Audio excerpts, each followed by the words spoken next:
বন্ধুরা আমাদের প্রত্যেকটা মহিলাকেই কিন্তু সকাল থেকে রাত পর্যন্ত সারাটা দিন সংসারের কাজকর্ম নিয়েই ব্যস্ত থাকতে হয়। তো এইসব কাজকর্মগুলো যদি আমরা একটু বুদ্ধি আর কৌশলের মাধ্যমে করতে পারি তাহলে অনেক কঠিন কাজই কিন্তু অনেক সহজ হয়ে যেতে পারে। তো এই ধরনের বেশ কিছু সাংসারিক টিপস নিয়ে আজও হাজির হয়ে গেলাম। নমস্কার বন্ধুরা, মৌস প্যাশনে তোমাদের সকলকে স্বাগত জানাই। আশা করি তোমরা সকলেই ভালো আছো। তো চলো আজকের প্রথম টিপস দেখে নেওয়া যাক। বন্ধুরা, ডোর স্টপার কিন্তু আমরা সকলেই লাগাই, কারণ দরজায় যদি ডোর স্টপার না থাকে তো দেখবে একটু হাওয়া দিলেই কিন্তু দরজাটা বারবার করে ধাক্কা খেতে থাকে। তো এতে যেমন দরজারও ক্ষতি, সেরকম ওয়ালে যদি বারবার করে ধাক্কা খায় ওয়ালেও কিন্তু দেখবে যে সেই জায়গার রংটা উঠে যায় বা সেখানে হয়তো দাগ হয়ে যেতে পারে। সেই কারণেই কিন্তু ডোর স্টপার লাগানো খুবই প্রয়োজন। কিন্তু অনেক সময় দেখা যায় যে ডোর স্টপারটা হয়তো খারাপ হয়ে গেছে ব্যবহার করতে করতে, তো যতদিন পর্যন্ত আবার নতুন ডোর স্টপারটা না লাগানো হচ্ছে হাওয়ায় কিন্তু দরজা এইভাবেই বাড়ি খেতে থাকবে। তো এতে করে ওয়ালেরও ক্ষতি হবে, দরজারও ক্ষতি হবে। যতদিন পর্যন্ত তোমরা আবার নতুন করে ডোর স্টপারটা না লাগাচ্ছ ততদিন পর্যন্ত কিন্তু তোমরা এই পদ্ধতিটা অবলম্বন করতে পারো। তো দেখো এখানে আমি একটা চামচ নিয়ে নিয়েছি। তো এরকম একটা স্টিলের চামচ যদি একদম দরজার নিচে এইভাবে করে আটকে দেওয়া হয় তাহলে কিন্তু দেখবে যে এটা ডোর স্টপারেরই কাজ করবে, দরজাটা কিন্তু একটুও নড়াচড়া করবে না। আশা করি বন্ধুরা এই ছোট্ট টিপসটা তোমাদের কাজে লাগবে। চলে যাচ্ছি এর পরবর্তী টিপসে। অনেক সময় কিন্তু আমাদের বেশি পরিমাণে দুধ জাল দেওয়ার প্রয়োজন হয়। বাড়িতে যখন কোনো বিশেষ অনুষ্ঠান হয়, পায়েস তো অবশ্যই করা হয়, তো সেই সময় দুধ অনেক বেশি জাল দিতে হয়। তো তার আগে অবশ্যই দুধটা আমরা একটু ছেঁকে নিই। তো বড় পাত্রে যখন ছাঁকনি দিয়ে এইভাবে দুধটাকে ছাঁকা হয় দেখবে যে ছাঁকনিটা কিন্তু বারবার বাটির মধ্যে পড়ে যায়। তো এক হাতে ছাঁকনি ধরে এক হাতে দুধের প্যাকেট ধরে কাজটা করতে কিন্তু খুবই অসুবিধা হয়ে যায়। তো যদি কোনো বড় পাত্রে ছাঁকনি রেখে কোনো কাজ করতে হয় সেক্ষেত্রে তোমরা এই কাজটা করতে পারো। দেখো এখানে আমি 2টো চামচ নিয়ে নিয়েছি। ছাঁকনির সামনের দিকে যে ফাঁকা জায়গাটা রয়েছে সেখানে আমি একটা চামচ দিয়ে দিলাম, আর পেছনের দিকে আর একটা চামচ দিয়ে এইভাবে করে কিন্তু আমরা বাটির সঙ্গে আটকে নিতে পারি। এতে করে কিন্তু একটুও ছাঁকনিটা নড়াচড়া করবে না। তো আমরা কিন্তু খুব ভালোভাবে কাজটা করে নিতে পারবো, কারো হেল্প নেওয়ারও প্রয়োজন হবে না বা আমাদের কাজটা করতেও কোনো অসুবিধা হবে না। আশা করি বন্ধুরা এই টিপসটাও তোমাদের ভালো লেগেছে। চলে যাচ্ছি পরবর্তী টিপসে। বাচ্চারা যখন স্কুল থেকে বাড়ি আসে তখন দেখবে ওদের গায়ে, হাতে, সব জায়গায়, পিঠে কিন্তু এরকম পেনের কালি লাগানো থাকে। তো বাচ্চারা কিন্তু দুষ্টুমি করে একে অপরের গায়ে এরকম কালি দিয়ে দেয়, হাতে কালি লাগিয়ে দেয়। আর এই পেনের কালিগুলো কিন্তু ওঠানো খুবই কষ্টকর ব্যাপার হয়ে যায়, কারণ দেখবে যে এগুলো কিন্তু সহজে উঠতেও চায় না। তো বাচ্চাদের কচি চামড়া, সেখানে খুব বেশি ঘষাঘষিও করা যায় না, তাতে একদম লাল হয়ে যায় জায়গাটা। তো আমরা কোনো রকম ঘষাঘষি না করে খুব সহজে কিভাবে এই দাগগুলো তুলে ফেলতে পারি, কারণ বাচ্চারা তো দুষ্টুমি করবেই, সেই দুষ্টুমিটা তো আমরা বন্ধ করতে পারবো না। তবে যাতে ওদের কোনো কষ্ট না হয় অথচ এই দাগগুলো আমরা খুব ভালোভাবে পরিষ্কার করে ফেলতে পারি, তার জন্যই এই টিপসটা।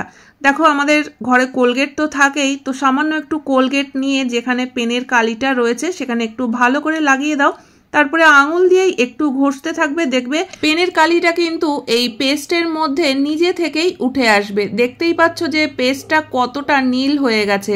তো এবার একটা ভিজে কাপড় দিয়ে বা তুলো দিয়ে তোমরা এই জায়গাটা পরিষ্কার করে নিতে পারো, বা জল দিয়ে হাতটা ধুয়ে ফেললেও দেখবে যে সমস্ত দাগ কিন্তু উঠে একদম পরিষ্কার হয়ে গেছে। তো এখানে আমি একটা ভিজে কাপড় নিয়ে নিয়েছি, তো কাপড়টা দিয়ে মুছে তোমাদেরকে দেখাচ্ছি। দেখো জায়গাটা কিন্তু একবারেই পরিষ্কার হয়ে গেছে, এখানে কিন্তু আর একটুও পেনের কালি নেই। অনেক সময় দেখবে বাচ্চাদের শার্টেও কিন্তু পেনের কালি থাকে, তো সেখানেও কিন্তু তোমরা পেস্ট এইভাবে ব্যবহার করতে পারো। তো আশা করি বন্ধুরা এই ছোট্ট টিপসটাও তোমাদের কাজে লাগবে। ভালো লাগলে অবশ্যই কিন্তু একটা লাইক কমেন্ট করো, আর এই ধরনের ছোট ছোট টিপস যদি তোমরা প্রত্যেক দিন দেখতে চাও তাহলে অবশ্যই চ্যানেলটিকে সাবস্ক্রাইব করে নিও। তো চলে যাচ্ছি পরবর্তী টিপসে। আমরা বাজার থেকে ধনেপাতা কিনে এনে যে ক্যারি ব্যাগটার মধ্যে করে দেওয়া থাকে সেটা ধরেই কিন্তু আমরা ফ্রিজের মধ্যে রেখে দিই। তো এইভাবে রাখা থাকলে কয়েকদিনের মধ্যেই দেখবে যে এই যে ফ্রেশ ধনেপাতা এরকম ফ্রেশ কিন্তু থাকে না, আস্তে আস্তে হয়তো শুকিয়ে যায় বা পাতাগুলো হলদে হয়ে যায়। মাঝে মাঝে আবার দেখা যায় কিছু কিছু পাতা পচেও যাচ্ছে। তো পুরো ধনেপাতাটা কিন্তু আমরা ব্যবহার করতে পারি না, বেশ কিছুটা ফেলেও দিতে হয়। তো বন্ধুরা, যখনই বাজার থেকে তোমরা ধনেপাতা কিনে আনবে, এই ধনেপাতাটাকেই কিন্তু আমরা 7 থেকে 10 দিন পর্যন্ত ভালোভাবে ব্যবহার করতে পারবো, আর একই রকম ফ্রেশ থাকবে। তো তার জন্য নিয়ে নিতে হবে একটা কাপ বা একটা গ্লাসে কিছুটা জল। তো তোমরা চাইলে কিন্তু কোনো প্লাস্টিকের বোতল কেটেও তার মধ্যে কিছুটা জল দিয়ে রাখতে পারো। তবে এই ধনেপাতাগুলো রাখার আগে কিন্তু একটা জিনিস খেয়াল রাখতে হবে যে ধনেপাতার গোড়াটা যেন থাকে, গোড়াটা কিন্তু ভুলেও কেটে ফেলবে না। তো এই গোড়াটা যদি আমরা জলের মধ্যে এইভাবে ডুবিয়ে রেখে দিই, তাহলে কিন্তু দেখবে অনেক দিন পর্যন্ত ফ্রেশ থাকবে পাতাগুলো। আর বন্ধুরা, কাপে এই যে জলটা আমরা দিয়েছি, এই জলটা কিন্তু 1 দিন 2 দিন পর পর চেঞ্জ করে দিতে হবে, আবার নতুন জল দিতে হবে। এইটুকু যদি আমরা করতে পারি তাহলে কিন্তু পুরো ধনেপাতাটাই আমরা ব্যবহার করতে পারবো। তো আশা করি এই টিপসটাও তোমাদের কাজে লাগবে। চলে যাচ্ছি পরবর্তী টিপসে। রান্নাঘরের খুবই গুরুত্বপূর্ণ জিনিস কিন্তু ছুরি, কাঁচি, বটি। এই জিনিসগুলো আমাদের প্রত্যেক দিনই কাজে ব্যবহার করতে হয়। বিশেষ করে সবজি কাটার জন্য ছুরি, বটি তো প্রয়োজন হয়ই, এছাড়াও কোনো কিছু কাটাকাটি করার জন্য কাঁচিরও প্রয়োজন হয়। তো প্রত্যেক দিন ব্যবহার করতে করতে যখন এগুলোর ধার একদম চলে যায়, কাজ করতে গিয়ে কিন্তু খুবই সমস্যায় পড়ে যেতে হয়। দেখা যায় যে একটা পেপার কাটতে গেলেও কিন্তু ঠিকমতো কাটা যায় না। তো বন্ধুরা, ছুরি, কাঁচি, বটি এইসব জিনিস ব্যবহারও যেমন করতে হবে, প্রত্যেকদিন ব্যবহার করতে করতে ধারও চলে যাবে। তো এই ধার যদি আমরা ঘরে দিয়ে নিতে পারি ঘরোয়া পদ্ধতিতে, তাহলে কিন্তু আমাদের আর কোনো ঝামেলাই থাকে না। তো দেখো, এখানে আমি নিয়ে নিয়েছি নেল পলিশের শিশি। নেল পলিশ তো আমাদের সবার ঘরেই থাকে।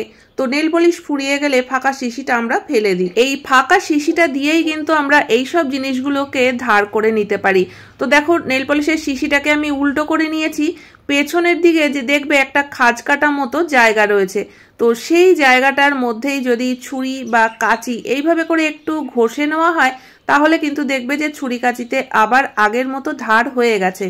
যদি তোমরা বটিতে ধার দিতে চাও, সেক্ষেত্রে কিন্তু বটিতেও নেল পলিশের শিশির এই পেছনটা দিয়ে যদি একটুখানি ঘষে নাও, তাহলেও দেখবে যে বটিতে কিন্তু আবার ধার হয়ে গেছে। ধারওয়ালাকে কিন্তু সব সময় পাওয়া যায় না। তো এরকমই ছোট ছোট ঘরোয়া পদ্ধতি যদি আমাদের জানা থাকে, তাহলে আমরা ঘরেই কিন্তু ছুরি, কাঁচি, বটিতে ধার করে নিতে পারবো। তো এই টিপসটা কেমন লাগলো বন্ধুরা, অবশ্যই কিন্তু কমেন্ট করে জানিও। আর আজকে কোন টিপসটা তোমাদের সব থেকে বেশি ভালো লেগেছে, সেটাও কিন্তু কমেন্ট করে জানাতে ভুলো না। ভিডিওটা যদি ভালো লেগে থাকে তাহলে অবশ্যই লাইক, কমেন্ট করে চ্যানেলটিকে সাবস্ক্রাইব করে নিও। পাশে থাকা বেল আইকনটাও অবশ্যই প্রেস করে দিও, যাতে নতুন ভিডিও আপলোড করলে নোটিফিকেশন সবার আগে তোমাদের কাছে পৌঁছে যায়। তাহলে আজকের মতো ভিডিও এখানেই শেষ করছি। দেখা হচ্ছে আবার নতুন ভিডিওতে। পুরো ভিডিও দেখার জন্য সকলকে অসংখ্য ধন্যবাদ।